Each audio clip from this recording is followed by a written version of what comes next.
Salam, hörmətli müəllimlər. Bugünkü dərsimizdə Bloom taksonomiyasının sahələri və idraki sahə haqqında ayrı-ayrılıqda detallı şəkildə danışacağıq. İlk olaraq bunu düşünək, bunu müzakirə edək ki, Bloom taksonomiyası bizə niyə lazımdır? Bloom taksonomiyasını biz şagirdlərdə niyə formalaşdırmalıyıq?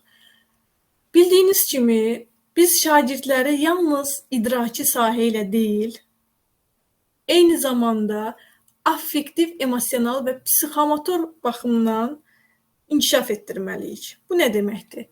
Bildiyiniz kimi, Bloom taksonomiyasının 3 sahəsi var. İdraki sahə, affektiv və psixomotor sahə. İdraki sahə, yəni biz onların düşünməsini, anlamasını təmin etməliyik.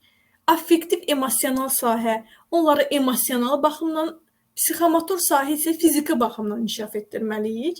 Bəs ona görədir ki, məktəblərdə həmçinin bildiyiniz kimi rəsm dərsləri, texnologiya dərsləri, fiziki tərbiyə dərsləri var. Düzdür, bəzən təəssüf ki, müəllimlər bu dərslərdə də çalışırlar ki, ancaq riyaziyyat işlətsinlər və yalnız zehni fəaliyyətlə məşğul olsunlar şagirdlər. Yəni, yalnız akademik baxımdan, zehni baxımdan inkişafını düşünürlər. Bu tamamilə yanlışdır. Çünki biz nəinki zehni baxımdan, eyni zamanda da şagirdləri emosional və fiziki baxımdan, psixomotor baxımdan inkişaf etdirməyə çalışmalıyıq. Bu mövzular haqqında, bu sahələr haqqında ayrı-ayrı videolarımızda, ayrı-ayrılıqda, detallı şəkildə daha aydın izahlar verəcəyik. Bugün biz idraki sahə haqqında danışacağıq. İdraki sahəyə keçməmişdən öncə onu bildirmək istəyirəm ki, nəyə görə bizə bu taksonomiya lazımdır? Bloom taksonomiyasını biz niyə öyrənməliyik, niyə tətbiq etməliyik? Bu məsələyə toxunmaq istəyirəm. Bildiyiniz kimi, biz dərsi keçməmişdən öncə plan tərtib edirik. Təlim nəticəmizə uyğun olaraq tapşırıqlar, suallar hazırlamış oluruq. Və biz öncədən ki, plan hazırlayırıq. Mütləq ki, Bloom taksonomiyasının, idrak taksonomiyasının bu xatırlamaq, anlamaq, tətbiq etmək, aşağı təfəkkür səviyyəsi və yuxarı təfəkkür təhlil etmək, dəyərləndirmək və yaratmaq səviyyəsinə uyğun olaraq hazırlamalıyıq. Yəni, biz Bloom taksonomiyasını bildiyimiz halda, bunun mahiyyətini, əhəmiyyətini anladığımız halda dərsimizi Bloom taksonomiyasının mərhələlərinə uyğun şəkildə hazırladığımız təqdirdə və bu mərhələlərə uyğun şəkildə tətbiq etdikcə daha səriştəli müəllim olarıq və dərsimiz də daha keyfiyyətli olar. İdraki taksonomiyanın idrak sahəsi bildiyiniz kimi iki formadadır. Orijinal forma və təkmilləşdirilmiş forma. Orijinal versiyadan müxtəlif ölkələrdə istifadə edirlər. Bizdə Azərbaycanda təkmilləşdirilmiş versiyadan istifadə edirlər. Ona görə də imtahanda yalnız təkmilləşdirilmiş versiya görə biləcəksiniz. Digər sahə versiya haqqında danışıb, yəni vaxt aparmaq istəmirəm. Ona görə də yalnız təkmilləşdirilmiş versiya haqqında danışacağam. Bildiyiniz kimi, təkmilləşdirilmiş versiya başlayır xatırlamaqdan yaratmağa doğru gedir. Yəni, burada xatırlamaq, anlamaq və tətbiq etmək aşağı təfəkkür səviyyəsidir. Təhlil etməkdən dəyərləndirmək və yaratmaq, bunlar oldu yuxarı təfəkkür səviyyəsi. Yəni, aşağı təfəkkür səviyyəsi burada deyər ki, yəni o demək deyil ki, bu aşağıdır, lazımsızdır. Xeyr, bu mərhələlərin hər biri eyni şəkildə vacibdir. Yəni, ayrı-ayrılıqda bu olsa, əsas budur və yaxud digər olsun, qətiyyən doğru deyil. Hər biri olduqca vacibdir. Yəni, xatırlamaq olmasa biz təbii ki, anlaya bilmərik, anlama olmasa tətbiq edə bilmərik. Odur ki, detallı şəkildə bir-biri ilə bağlıdır. Biz bu videomuzda aşağı təfəkkür səviyyəsindən danışacağıq, növbəti videomuz isə yuxarı təfəkkür. Keçək aşağı təfəkkür səviyyəsinə. Qeyd elədiyimiz kimi, aşağı təfəkkür səviyyəsinin ilk mərhələsi dedik xatırlamaqdır. Xatırlamaq adından da göründüyü kimi xatırlayır. İnformasiyanı xatırlayır, yadında öyrəndiyini yadına salır. Və yaxud da məlumatı tanıyır. Məlumatı tanıyıb müəyyənləşdirir. Məsələn, şəkilə baxır, müəyyən edir. Xatırlayır ki, hə, bu filan heyvandır, bu filan heyvandır, məsələn. Və yaxud da ki, digər bir nümunə üzərində baxaq. Məsələn, müəllim soruşur, məsələn, ismin neçə halı var? Şagird deyir ki, 6 halı var. Neynədir? Xatırladı, düzdürmü? Öyrənib, əzbərləyib, öyrənib, xatırladı.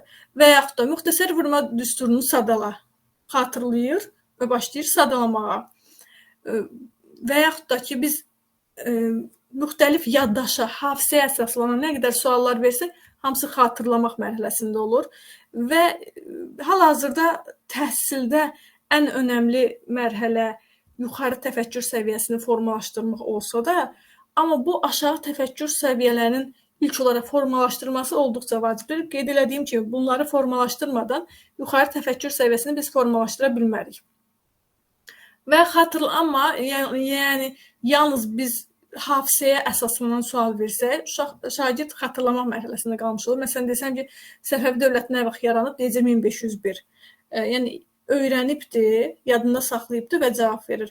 Biz digər mərhələyə uyğun suallar da verməliyik ki, şagirdi yalnız xatırlama mərhələsində saxlamayaq, buradan çıxarda bilək. Anlamaq mərhələsi nədən ibarətdir? Anlamaq mərhələsi adından da göründüyü kimi anlamağa xidmət edir, yəni bu mərhələ. Məlumatı interpretasiya edir. Yəni interpretasiya etmək nə deməkdir? Yəni şagird məlumatı interpretasiya edirsə, yəni hər hansı bir fakt və hadisəni fərqli şəkildə ifadə edirsə, yəni mahiyyəti olduğu kimi qalır, sadəcə fərqli şəkildə ifadə edə bilirsə, demək ki, anlayır. Və yaxud da ümumi konsept və prinsipləri xüsusi nümunələrə gələ bilər. Ümumi konsept və prinsiplərdən xüsusi nümunələrə gələ bilər. Yadınızdasa biz bunu deduksiyada da danışmışdıq ki, ümumidən xüsusi nümunələrə gəlir deduksiya. Yəni bu nədir? Yəni şagird qaydadan nümunələrə gəlirsə, demək ki, anlayıbdır. Məsələn, deyirik ki, əşyanın adını bildirən nitq hissəsi hansıdır? Deyir isim. Məsələn, şagird nümunələr gətirib bu qaydanı nümunələrlə izah edə bilirsə, demək ki, anlayıbdır. Yox, amma yalnız kitabda gördüyünü əzbərləyib danışırsa, demək ki, anlamayıbdır. Və yaxud da xüsusi nümunələri bir konsept altında birləşdirə bilirmi? Məsələn, anlamaq mərhələsində olan şagird, yəni oxuduqlarını, öyrəndiklərini anlaya bilirsə, yəni artıq xatırlama mərhələsindən çıxıbdır, anlaya bilirsə, demək ki, həmin o hansı mövzu ki, keçmişik, o mövzuya uyğun istənilən bir tapşırığı xüsusi nümunələri bir konsept altında birləşdirə biləcək. Niyə? Çünki artıq anlayıbdır. Məsələn, deyək ki, xüsusi ismi keçmişik. Şagirdə biz deyirik ki, məsələn, Azərbaycan, Göygül, Gəncə, Məmməd, müxtəlif anlayışları sadalayırıq. Şagird bunları xüsusi nümunələri bir konsept altında birləşdirə bilir. Düşünür ki, bunlar hamısı xüsusi isimdir. Deməli, nə oldu? Xüsusi nümunələri bir konsept altında birləşdirə bildisə, demək ki, artıq anlamaq mərhələsindədir. Yəni, oxuduğunu anlayır, öyrəndiyi mövzunu, keçdiyi mövzunu anlayır. Və yaxud verilənləri qruplaşdırıb təsnif edə bilirmi? Verilənləri təsnif etmək deyərkən, məsələn, biz şagirdə tapşırıqda isimə aid olan sözü, feilə aid olan sözü, saya aid olan sözləri qarışdırmışıq. Qarışıq şəkildə biz təqdim eləmişik ki, sən bunları qruplaşdır, təsnif et. Şagird ayrı-ayrılıqda qruplaşdıra bilirsə, ayrı-ayrılıqda qruplaşdırıb təsnif edə bilirsə ki, feilləri bir qrupda yazır, sifətləri bir, isimləri bir, demək ki, şagird anlayıbdır. Və yaxud aldığı məlumatlardan nəticə çıxara bilirmi? Oxuyubdur, oxuduqlarından bir nəticə çıxara bilirsə, demək ki, anlayıbdır. Yəni, oxuduğu məzmundan nəticə çıxaran hansı şagird ola bilər? Təbii ki, mövzunu anlayarsa nəticə çıxara bilər. Və yaxud 2 və daha artıq obyekt və hadisə faktlar arasında oxşar və fərqliliyi müqayisə edə bilirmi? Bir neçə faktlar var. Bu faktlar arasında oxşar və fərqliliyi müqayisə edə bilirsə, demək ki, anlaya bilir. Anlayırsa, təbii ki, oxşarlığı, fərqliyi müqayisə edə biləcək. Məsələn, alma və yer kökü. Uşaq baxır, fərqini anlaya bilir ki, bu meyvədir, bu tərəvəzdir. Oxşarlıqları odur ki, hər ikisində vitaminlər var və s. Oxşar və fərqliyini müqayisə elədi. Demək ki, anlayır. Öyrəndiklərini öz sözü ilə izah et. Şagird əgər öyrəndiyini öz sözü ilə izah edə bilirsə, demək ki, anlayır. Yəni, kitabda olduğu kimi də deyil, öz sözləri ilə ifadə edə bilir. Öz sözləri ilə ifadə edə bilirsə və yaxud da oxuduqlarını ümumiləşdirə bilirsə, oxuduqlarına nəticə çıxara bilirsə, qruplaşdıra bilirsə, bunlar hamısı bildirir ki, şagird anlayır. Məsələn, nümunələr üzərində baxaq. Deyir ki, isim və sifəti müqayisə edərək oxşar və fərqli cəhətlərini müəyyənləşdirin. Məsələn, şagird isimlə sifəti müqayisə edir. Ümumi olaraq baxır ki, ismin hansı xüsusiyyətləri var, sifətin hansı xüsusiyyətləri var, müqayisə edir. Oxşar və fərqli cəhətlərini müəyyənləşdirir. Demək ki, şagird anlayır. İsmi xüsusiyyətlərini, sifətin xüsusiyyətlərini anlamasa şagird müqayisə edib müəyyənləşdirə bilərmi? Oxşar və fərqli cəhətlərini çıxarda bilərmi? Xeyr. Və yaxud da dairənin sahəsi üçün istifadə olunan riyazi düsturu öz sözlərindən istifadə edərək izah et. Biri var, deyir ki, düsturu xatırla. Düsturu xatırlama deyəndə əzbərləyib xatırlayır. Olur xatırlamaq mərhələsində. Bir də var, bunu anlayır ki, bu düsturdan necə istifadə etmək olar.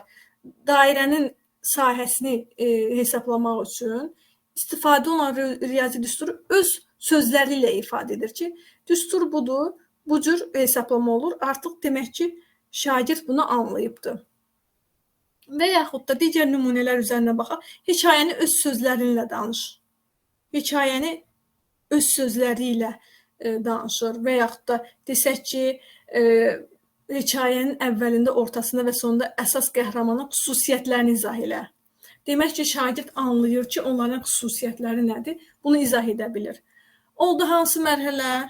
Anlamaq mərhələsi. Növbəti mərhələmiz tətbiq. Tətbiq mərhələsində tapşırığın icrası üçün prosedurları yerinə yetirə bilirmi? Adından da göründüyü kimi tətbiq hər hansı bir öyrəndiyi biliyi artıq həyata keçirir. Yəni, artıq tətbiq edir, reallaşdırır. Öyrəndiyini həyata keçirə bilirmi? Yəni, biz öyrəndik, hafizəyə əsaslanan məsələn əzbərləmişik. Biz öz sözlərimizə izah edə biliriksə, ümumiləşdirə biliriksə, təsnif edə biliriksə, biz anladıqdan sonra artıq tətbiq mərhələsinə keçmiş oluruq. Məsələn, bəzən olur ki, müəllimlər izah eləyir. İzah eləyəndən sonra ki, məsələn, filan məsələni həll eləmək üçün filan düsturdan istifadə olunur, filan misal istifadə olunur, həll etmək üçün filan düsturdan istifadə olunur. İzah edir, sonra tapşırıq verir ki, həll edin. Tətbiq mərhələsini verir. Yəni, xatırlamaqdan birbaşa keçir tətbiqə. Ortada nə oldu? Ortada anlamaq mərhələsi qalmış oldu. Çünki yoxlamadı axı ki, bir şagird bunu anlaya bildimi? Görək öz sözlərindən deyə bilirmi? Ümumiləşdirə bilirmi? Nümunələr gətirə bilirmi? Yəni, anlamaq mərhələsini yoxlamamış birbaşa keçir tətbiq mərhələsinə ki, sən bunu icra et. Nə bilim, bu misalı həll et. Və yaxud da filan nitq hissəsinə uyğun cümlə qur. Yəni, anlamamış, təbii ki, tətbiq mərhələsi baş tutmayacaq. Yəni, anlamalıdır ki, tətbiq edə bilsin. Tətbiqə aid nümunələr üzərindən baxaq. Verilmiş sözləri sifətin azaltma dərəcəsində işlətməklə cümlə qurun. Artıq nə edir şagird? Tətbiq edir. Və yaxud da verilmiş düsturdan istifadə edərək həyatda tikəcəyin təndirin üst hissəsinin çevrəsinin uzunluğunu hesablayın. Yəni, burada nə edəcək? Tətbiq edəcək. Məsələn, xatırlamaqda düsturu öyrəndi. Burada anlamaqda nə oldu? Həmin düsturu necə tətbiq edəcəyini anladı. Həmin düsturdan istifadə edərək sahəni necə hesablayacağını anladı. Öz sözləri ilə istifadə etdi. Amma sonda həyətdə bir təndiri tikmək üçün, nə bilim, üst hissəsini, onun qapı hissəsini və s. hazırlamaq üçün o öyrəndiyini tətbiq elədisə, icra etdisə, artıq nə oldu? Artıq tətbiq mərhələsi oldu. Və yaxud da verilmiş reaksiya tənliyini əmsallaşdırın, dialoqu canlandırın və yaxud da başqa nümunələr üzərindən baxsaq, burada məsələn, bunun işləmə mexanizmlərini göstərmək üçün nümunə hazırlayın. Demir izah elə. Deyir, nümunə hazırla. Yəni, düzəlt. Nə oldu? Oldu tətbiq mərhələsi. Ümumi olaraq bir də baxaq müəllimlər, biz aşağı təfəkkür səviyyəsindən danışdıq, xatırlamaq, anlamaq və tətbiq mərhələsindən danışdıq. Bildirdik ki, xatırlamaq hafizəyə əsaslanır, adətən əzbərlədiyimizi sadalayırıq. Anlamaq isə biz anlamalıyıq, yəni biz ümumiləşdirdiyimiz halda, nümunələr gətirə bildiyimiz halda, izah edə biliriksə, qruplaşdıra biliriksə, artıq demək ki, bu oldu anlamaq mərhələsi. Anlamaq mərhələsi biliklə müqayisə eləsək, ən çox gedir konseptual biliyə. Bu həmişə belə olmur, əsasən konseptual biliyə gedir. Belə əziz müəllimlər, mənə elə gəlir ki, burada bir çətinlik qalmadı. Növbəti dərsimizdə yuxarı təfəkkür səviyyəsinə aid olan dərsimizdə görüşənə qədər. Sağ olun.